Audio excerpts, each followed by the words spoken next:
What's up, YouTube? I thought maybe I'd make a video on how I improv guitar solos. I do like a couple covers, I guess, but I don't really write much for my videos. I just like to press play and record and just start jamming along with certain backtracks, random ones I pick out on YouTube. Improvising, why do I improvise? Because it doesn't take a lot of time. I gotta put a lot of preparation and thought into it. I can just hit play and start jamming. I don't have to lay anything out in advance, and I don't have to go and edit my videos. I can just have fun and jam along.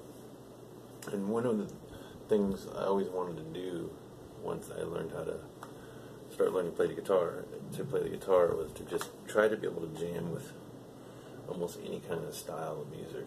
You know, there are certain types of music that I have difficulties improvising over. Certain types of jazz, certain types of country music, things where you got to kind of follow the chords tightly. Because if you don't know the chord progression, you get lost quick. It's easier, you know, the simpler the chord progression is, the easier you can improvise over it.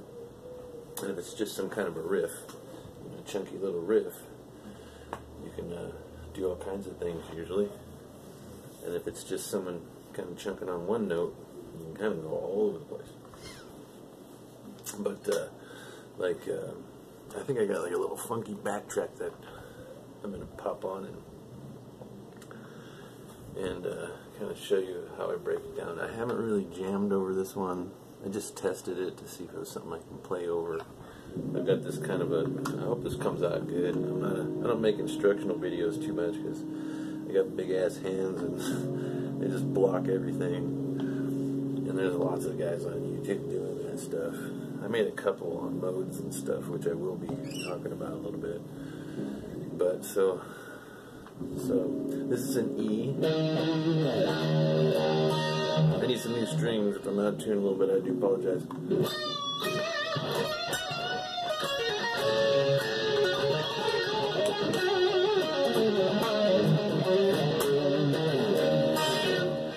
Probably a little out of tune. I thought I tuned up earlier, but anyways, so let me just hear this real quick. I know it's an E. That's because the video says so. So that's where I start right there. But let's listen to it a little bit.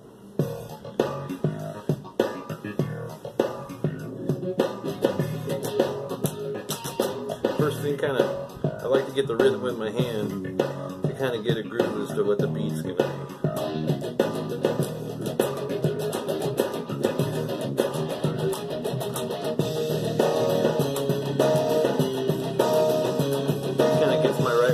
Up and gives me an idea of what the rhythm of the song is going to be. I'm not one of those guys who counts out everything. I know there's guys that counts out everything and breaks it all down, and I'm more of a just play by feel kind of guy. And I do know some music theory, but I don't. It's too tedious. I think I smoke too much pot to sit there and try to concentrate on all the numbers. But so once I kind of feel what it is, I always find the tonic. In this case, I know it's E, but the first thing I do is find the tonic. If I don't have any clue as to what key the song is in, the first thing I do is just wait for the music to kick in along with the drums, and then find the tonic.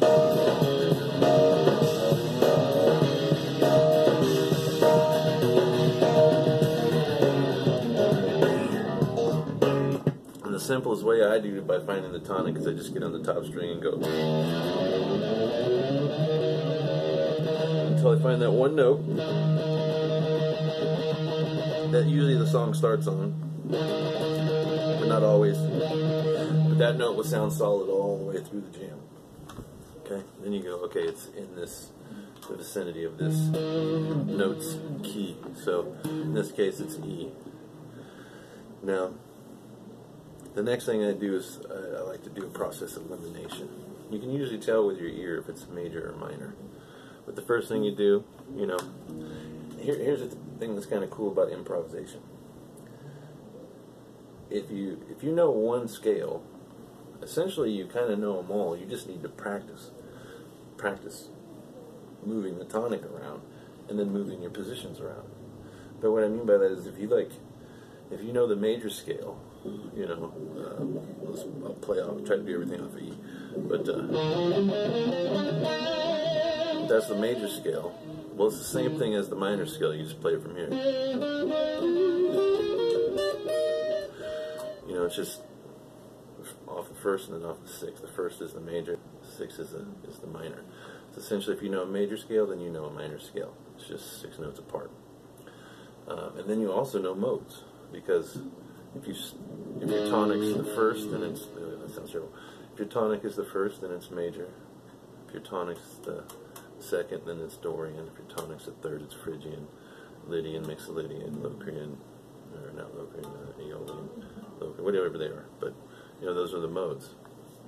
And so basically, if you know one scale, you know most scales, and you could diminish and augment all of those scales to get all kinds of new sounds and creative patterns.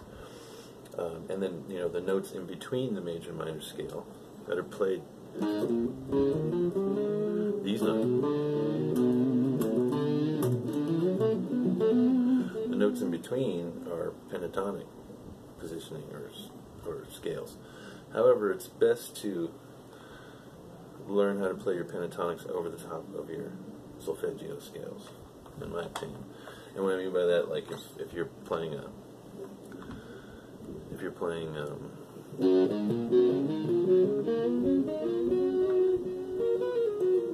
there's a major, this is G, right? You want to know that there's also G pentatonic in there.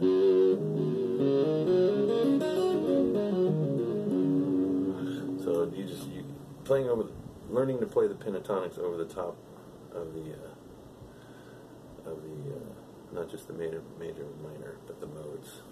Essentially, basically, you're just like in this position. Here's your full, or you can just do the 5-note.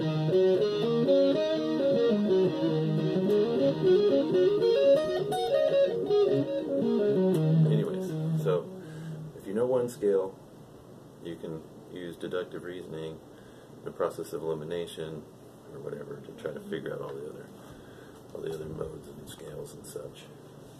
And then if you know them in one spot, all you got to do is use your ear to find different positions up and down the neck. So what I'll do is when I hear a song, and I find that tonic, start by playing a major scale if you think that's what it is. In this case, it's obviously minor, but it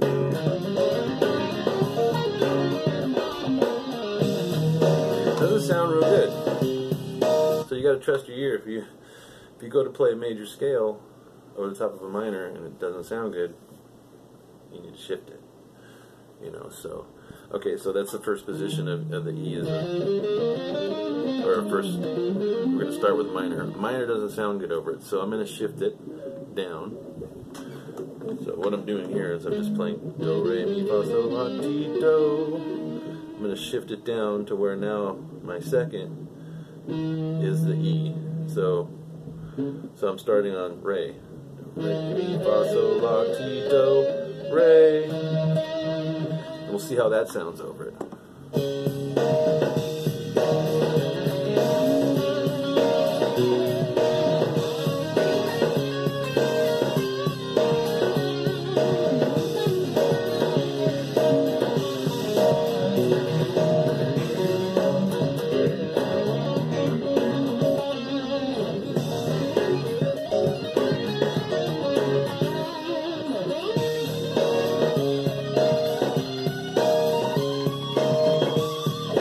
Basically, I just figured out that all of the notes in the Dorian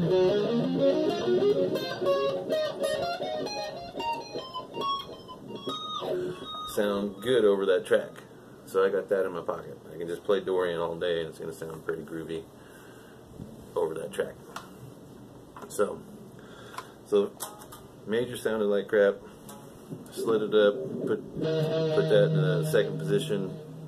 played a Dorian mode over it, and it all sounds really good. So that's probably what it's written in, but we're going to see if any of the other modes fit over it.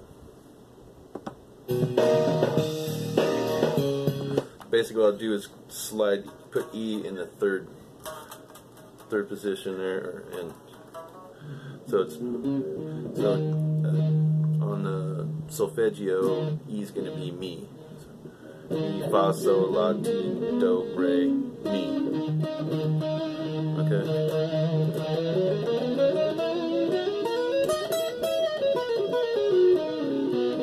It's also like C major, basically, but it's Phrygian. We're going to see how that sounds over it.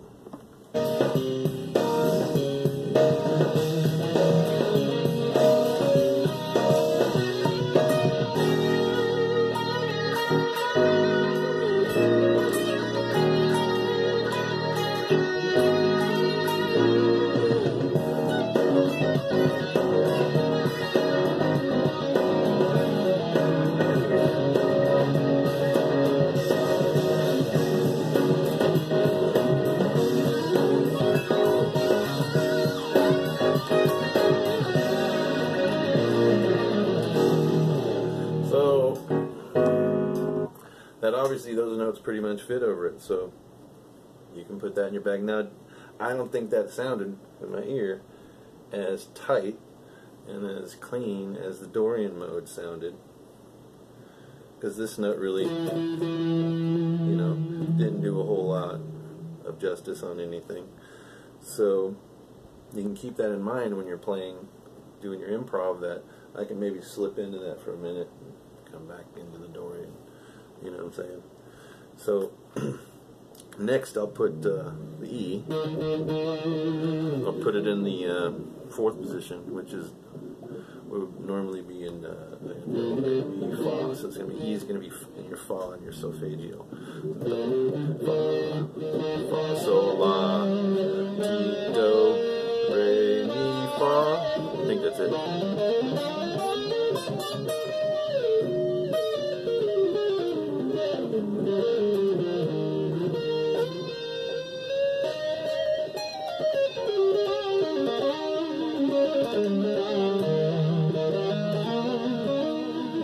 Oh, wait, I messed it up.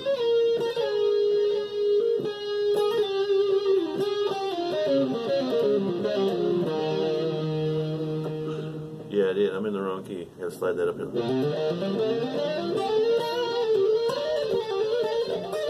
So easy to make mistakes. I don't think this is gonna sound very good over it.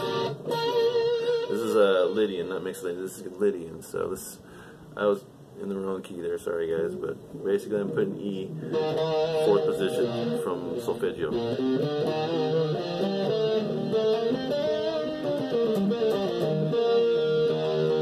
It should be Lydian. See how it sounds over it. Well, there's a break in the music here. I'm going to go back to the beginning. That break kind of changed it. And of course, there's no notes yet, so we'll let this drum beat play out, and then we'll see how Lydian sounds over it. Probably not going to sound very good, I can tell you, but this is kind of a way to do a process of elimination, to see how much range you can get out of the backtrack.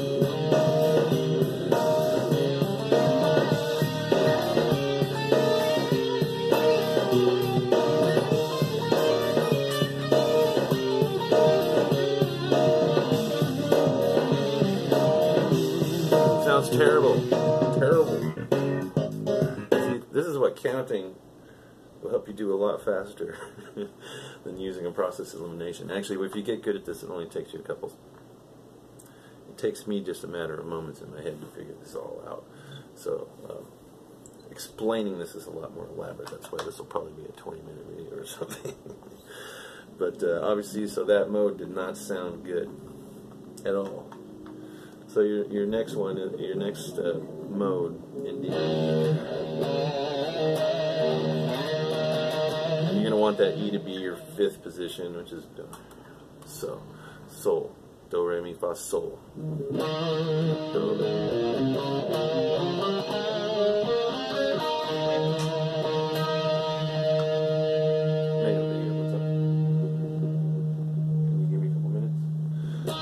soul. Let's see how it sounds over that.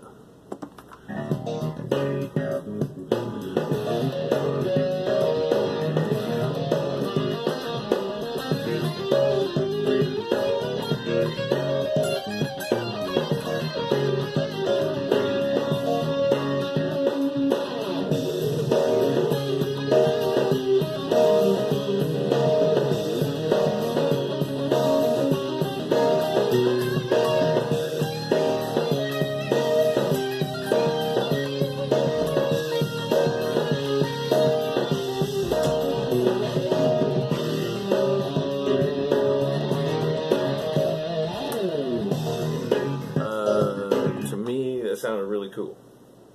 So Mixolydian, it's going to sound awesome over this track. So Dorian, Mixolydian is going to sound amazing over this track. So next position is going to be your natural minor or whatever. So in Do, Re, Mi, Fa, Sol, La, La is now going to be your E if you in your solfeggio. So we'll see how that sounds over it.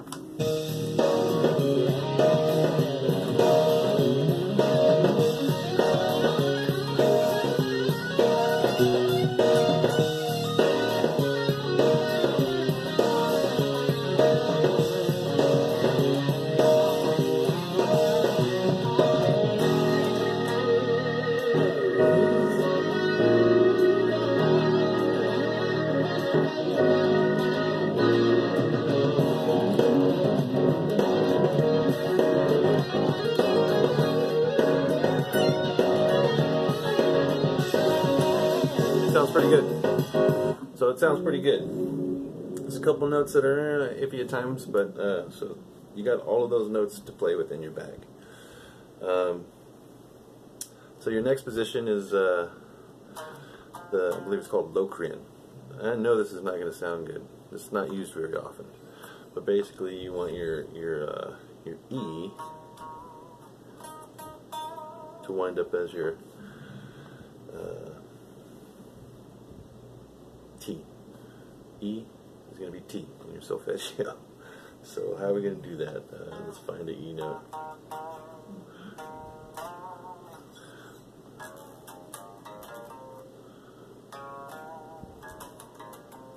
No, that's not right. It's going to be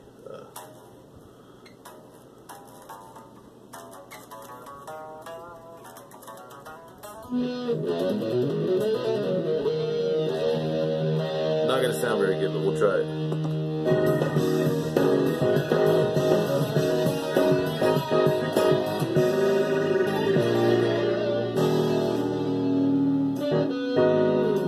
Nope, not right.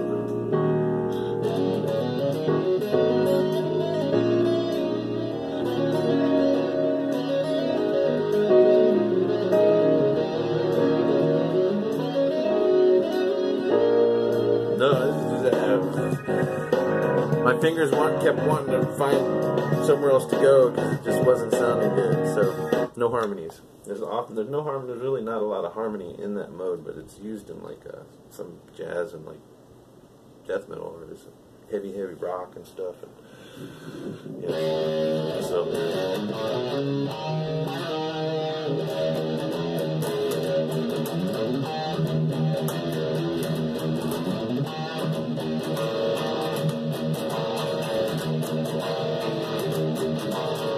A lot of what's the word? Dissonance. Or it's just kind of grindy. Got that dark devil's triad in it.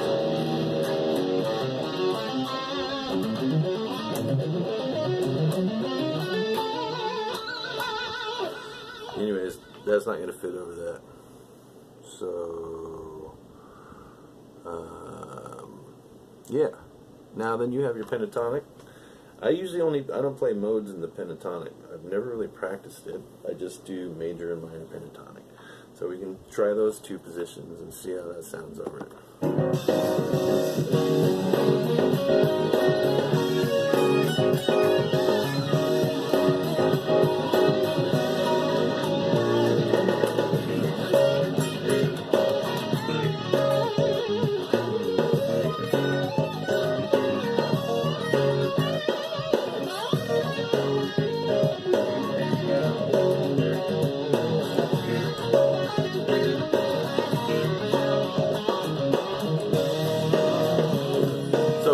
minor pentatonic sounds awesome. Let's try a major pentatonic and see if it fits over.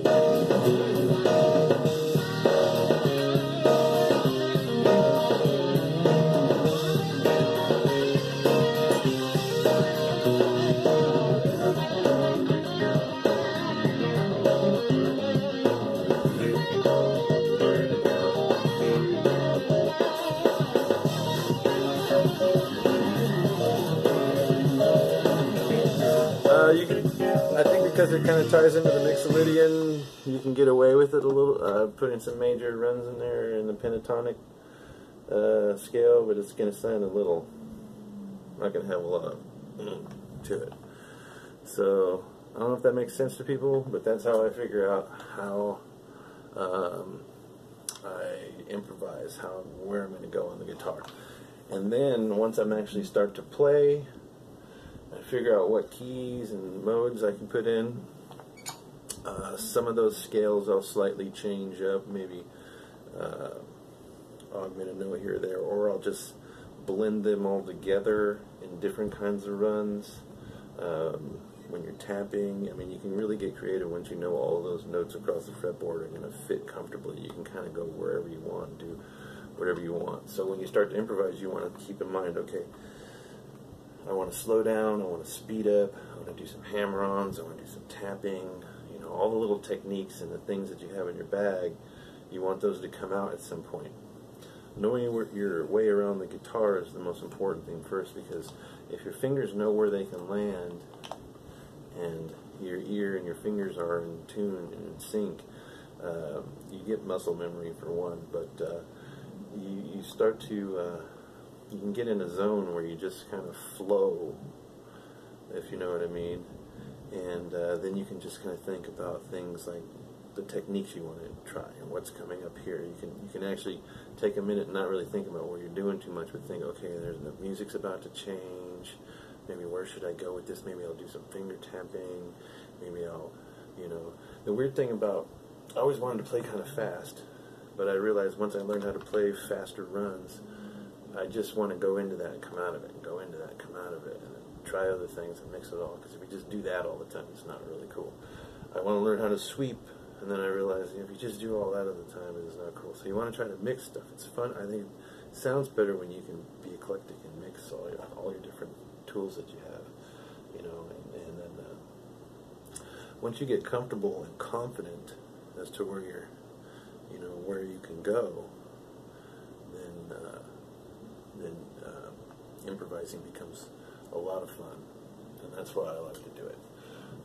And then if you are, you know, trying to be creative and, you know, come up with some good chops to record a song with, one of the best things you can do is improvise over that your solo break for, you know, a few hours or a few minutes, and then just so it feels natural to you when you go to do that first take. And sometimes the stuff that comes out on that first take, once you're already, yeah, it's just a good way to, it's a good way to get, learn new things too by improvising. All of a sudden your fingers will do something over a backtrack and you're like, oh my gosh, I've heard that before, I didn't know I could do that, and I just did it. You know what I mean? I've heard other people do that, you know.